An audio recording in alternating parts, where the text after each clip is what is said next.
বাবা রে টিয়া পাইছি তাই না তামকু আচ্ছা 20 টাকা না না তোরা 20 টাকা পাইছো তো আমারে দিছস না হ্যাঁ বস বাজি ইয়া ও নো ও দোস্ত 500 টাকা আমার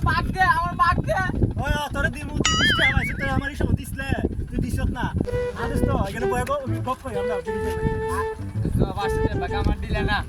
আমরা কি দাও তুই আমার দিছলে নি আমার দিছলে 500 টাকা বাগ দিলা না দোস্ত আই রে টাকাটা জানি কই ফেলাইলাম রে উত্তর করে দুইটা ভাই আছে ওর থেকে টাকাটা পাইছি ভাই আমার টাকাটা পড়ে গেছে আপনি পাইছেন না ভাই তো পাইছি তো 500 টাকা পাইছি 20 টাকা দিলে আমার 20 টাকা দিব ভাই পাইছি টাকা পাইছি ভাই পাইছেন না ভাই 20 টাকা দেন ভাই ভাই আপনার 500 টাকা ভাই টাকা 500 টাকা তো আমার না আমার 20 টাকা আছে